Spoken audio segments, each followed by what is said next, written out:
یا رسول اللہ کہنا شرک ہے، یا رسول اللہ کہنا بدعت ہے۔ عجیب فلسفہ ہے کہ جو چیز نماز میں جائز ہو وہ نماز سے باہر کیسے حرام ہو سکتی ہے؟ یہ تو بالکل ایسی بات ہے کل کوئی سر پھرا اٹھ کے کہے کہ ثنا پڑھنا حرام ہے، یہ نماز میں پڑھی جاتی، سبحان ربی العظیم پڑھنا حرام ہے، یہ نماز میں پڑھی جاتی۔ مجھے بتاؤ تو صحیح، کیا یہ عقل و خرد اس چیز کو ماننے کے لیے تیار ہے؟ اللہ اکبر۔ اب دیکھیے بعض لوگ یا کو مٹا دیتے ہیں، کالا رنگ پھیر دیتے ہیں، کھرچنے کی کوشش کرتے ہیں۔ میں ایسے لوگوں سے کہتا ہوں تم کہاں کہاں سے یا رسول اللہ کے نام کو مٹاؤ؟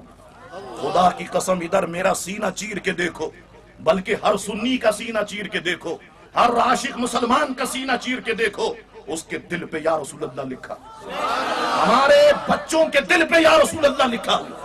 کہاں کہاں سے تم اس نام کو مٹاؤ گے؟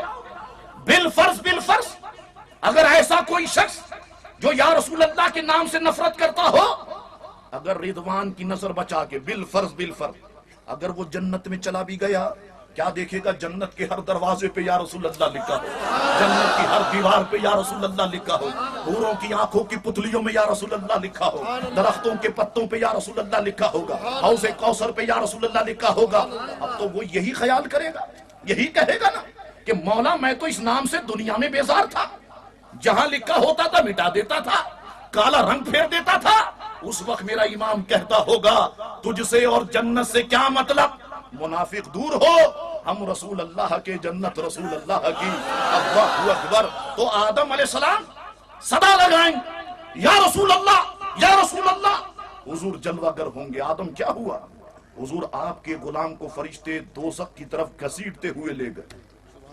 اب بعض جگہ آیا کہ حضور ہماری خاطر اپنے ننگے پیروں سے دوڑیں گے، پا برہنہ دوڑیں گے سیدھا آدم کے پاس۔ آدم سیدھا جو ہے فرشتوں کے پاس، فرشتوں اس غلام کو کہاں لیے چلے؟ یا رسول اللہ یہ گناہگار ہے، بدکار ہے، سیاکار ہے۔ حضور گویا فرمائیں گے ہے کیسا ہی، نعرے تو ہمارے نام کے لگاتا تھا نا، اپنی نسبت تو ہمارے نام سے جوڑتا تھا نا، لاؤ اسے میزان عدل پہ لے کے آؤ، مجھ مصطفیٰ کے سامنے اس کی نیکیوں کو تولو، اس کے گناہوں کو تولو۔ اللہ کا حکم ہوگا، فرشتے لے آئیں گے، ترازو کے ایک پلڑے میں نیکیاں رکھ دی جائیں گی، دوسرے پلڑے میں گناہ رکھ دیے جائیں گے۔ اب کیا ہوگا؟ اب نیکیاں کم ہوں گی، گناہ زیادہ ہوں گے، گناہوں کا پلڑا جھک جائے گا، نیکیوں کا اڑ جائے گا۔ یہ سبحان اللہ کہنے کا بھی مقام نہیں ہے۔ گناہوں کا پلڑا جھک جائے گا، نیکیوں کا اڑ جائے گا۔ فرشتے عرض کریں گے یا رسول اللہ دیکھا آپ نے، ہم تو پہلے ہی کہتے تھے یہ گناہگار ہے، بدکار ہے، سیاکار ہے۔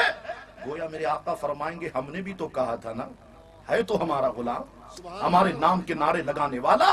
اب حضور اپنی جیب خاص سے ایک پرچی نکالیں گے، کاغذ کا ٹکڑا، روایتوں میں موجود، نیکیوں والے پلڑے میں رکھیں گے۔ اب یہ جھک جائے گا، یہ اٹھ جائے گا، صدائیں بلند ہونے لگیں گی، ہو یہ مسلمان تو کامیاب ہو گیا، کامران ہو گیا۔ اب جب میدان محشر میں اس بدلتے ہوئے نقشے کو وہ دیکھے گا، رونے لگ جائے گا، گڑ گڑانے لگ جائے گا، میرے آقا کے قدموں میں لوٹنے لگ جائے گا اور عرض کرے گا مجھ پہ احسان کرنے والے میرے آقا، میری تقدیر کو سنوارنے والے میرے آقا، جنت میرا مقدر کرنے والے میرے آقا، ایک گتھی کو حل کر دے گا، اس مسئلے کو سمجھا دے کہ آپ نے جو کاغذ کا ٹکڑا رکھا نیکیوں کے پلڑے میں، اس پہ کیا لکھا ہوا تھا۔ حضور فرمائیں گے یاد کر، تو نے دنیا میں ایک مرتبہ کاغذ پہ میرا نام لکھا، میرے نام کے آگے تو نے مجھ پہ درود لکھا، ارے یہ وہی کاغذ کا ٹکڑا ہے جو میں نے تیرے نیکیوں والے پلڑے میں ڈال دیا۔ اللہ اکبر۔ مجھے بتاؤ تو صحیح کہ دنیا میں، قبر میں، میدان محشر میں اگر کوئی ذات کام آنے والی ہے، وہ کون سی ذات ہے؟ وہ پیارے مصطفیٰ کریم علیہ السلام کی ذات ہے۔ حضور کریم علیہ السلام اللہ تعالیٰ کی سب سے بڑی نعمت ہے۔ اس کی ایک وجہ یہ بھی ہے کہ فطرتی طور پر ہر شخص خدا کی تلاش میں تھا، تو جس نے حضور کے ہوتے ہوئے حضور کو چھوڑ کر اللہ تعالیٰ کی معرفت حاصل کرنا چاہی، وہ ناکام ہو گیا۔ یہی وجہ ہے کسی نے سورج کو خدا کہہ دیا، کسی نے چاند کو خدا کہہ دیا، کسی نے بتوں کو خدا کہہ دیا، اور جس نے پیارے مصطفیٰ کے وسیلے سے خدا کی معرفت حاصل کرنا چاہی، اسے خدا کی معرفت حاصل ہو گئی۔ گویا میں آسان الفاظ میں یوں کہوں، جو مصطفیٰ کے قریب ہو گیا وہ خدا کے قریب ہو گیا۔ اور یاد رکھنا میرے یہ جملے، اللہ تعالیٰ جب کسی کو اپنے قریب کرنا چاہتا ہے اسے اپنے محبوبوں کے قریب کر دیتا ہے۔ اللہ تعالیٰ جب کسی کو اپنے سے دور کرنا چاہتا ہے، یا یوں کہوں جب اللہ تعالیٰ یہ چاہتا ہے کہ یہ بندہ میرے قریب ہی نہ آئے اسے اپنے محبوبوں سے دور کر دیتا ہے۔ میں دلیل دیتا ہوں، اللہ تعالیٰ نے جب فاروق اعظم کو اپنے قریب کرنا چاہا پیارے مصطفیٰ کے قریب کر دیا۔ عمر سوئے نبی گئے، نظر سوئے عمر گئی، پڑی جو نگاہ مصطفیٰ تو زندگی سور گئی۔ ابو جہل ابو لہب کے بارے میں جب یہ چاہا کہ یہ لوگ میرے قریب ہی نہ آئے تو اللہ تعالیٰ نے اپنے محبوبوں سے دور کر دیا۔ اسی لیے تو میں کہتا ہوں خدا کی قسم ہم خوش قسمت ہیں کہ ہم قادری ہیں، ہم خوش قسمت ہیں کہ ہم چشتی ہیں، ہم خوش قسمت ہیں کہ ہم نقشبندی ہیں، ہم خوش قسمت ہیں کہ ہم سہروردی ہیں۔ کیوں؟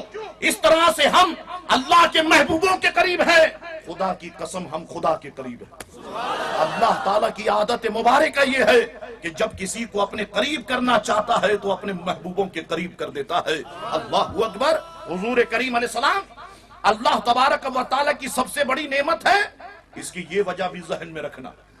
حضور نے جب دین کا کام شروع کیا عربوں نے حضور کو لالچ دیا، آپ چاہیں خوبصورت سی لڑکی سے شادی کرا دیتے ہیں، آپ چاہیں اپنے قبیلے کا سردار بنا لیتے ہیں، آپ اگر چاہیں ہیرے جواہرات سونا چاندی میں آپ کو تول دیتے ہیں، مگر حضور نے پوری زندگی سادگی کے ساتھ گزاری۔ پھر ایک وقت آیا غلاموں کی تعداد جب بڑھی اور جب علاقے فتح ہونے لگ گئے بے شمار مال غنیمت حضور کے پاس آیا۔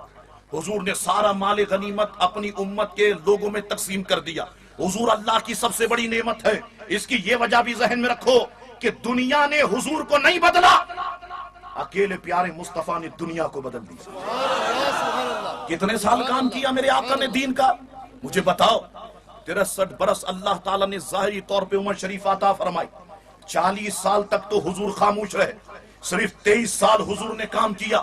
یہ 23 سال میں میرے آقا نے ایسا کام کیا، آج دنیا کا کوئی کونا ایسا نہیں ہے جہاں پر یا رسول اللہ کہنے والا موجود نہ ہو، جہاں پر حضور کا عاشق موجود نہ ہو۔ میڈیا تھا؟ بولو، الیکٹرانک میڈیا، پرنٹ میڈیا، یہ ریڈیو ٹی وی، یہ ڈبے اس وقت موجود تھے؟ گویا مصطفیٰ نے بتایا ارے یہ دین پھیلنے کے لیے میڈیا کا محتاج نہیں ہے، تم مشہور ہونے کے لیے میڈیا کے محتاج ہو، دین پھیلنے کے لیے میڈیا کا محتاج نہیں ہے۔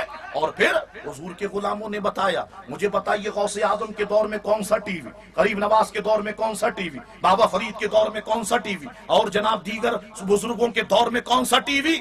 بغیر میڈیا کے ایسا کام کیا کہ آج پوری دنیا کے اندر ان لوگوں کے نام مشہور ہیں۔ کیوں؟ اس لیے کہ وہ مصطفیٰ کے ہو گئے، اس لیے وہ خدا کے ہو گئے۔ اور محبت کا اصول یہ ہے کہ دوست کا دوست دوست ہوتا ہے اور دوست کا دشمن دشمن ہوتا ہے۔ جو مصطفیٰ کے ہو جاتے ہیں وہ خدا کے دوست ہو جاتے ہیں۔ اب فرمایا گیا علی المؤمنین، احسان فرمایا ہم نے مسلمانوں پر۔ آخری بات عرض کرتا، وقت بہت تیزی کے ساتھ گزرتا ہے۔ احسان فرمایا ہم نے مسلمانوں پر۔ اب سوچنے کی بات یہ ہے کہ حضور کی آمد تو سب پہ احسان ہے، ہندوؤں پہ احسان ہے، عیسائیوں پہ احسان ہے، اور سکھوں پہ احسان، سب پہ احسان، یہودیوں پہ احسان، پھر مسلمانوں کو خاص کیوں کیا کہ احسان فرمایا ہم نے مسلمانوں پر؟ اکابر مفسرین فرماتے ہیں اس وجہ سے کہ سب سے زیادہ اگر حضور سے فائدہ کسی نے اٹھایا تو وہ مسلمانوں نے اٹھایا، اور آج بھی مسلمان فائدہ اٹھا رہے۔ کیسے کیسے فائدے اٹھائے؟ جب میں روایتیں پڑھتا ہوں تو عقل دنگ ہو جاتی۔ آج اگر حضور سے فائدے کی بات کی جائے شرک کی مشینیں شروع ہو جاتی، فتوے لگنا شروع ہو جاتے۔ مگر ان لوگوں کو آپ دیکھیں، چلیے میں آپ سے پوچھتا ہوں، مجھے بتائیے اگر ہم میں سے کسی کی آنکھ نکلے کسی چوٹ کی وجہ سے، لٹک جائے، علاج کرانے کس کے پاس جاؤ گے؟ مولوی کے پاس جاؤ گے؟ مفتی کے پاس جاؤ گے؟ مولوی صاحب، عالم صاحب میری آنکھ کو درست کر دیں، مفتی صاحب ایسا فتویٰ دیں کہ میری آنکھ درست ہو جائے۔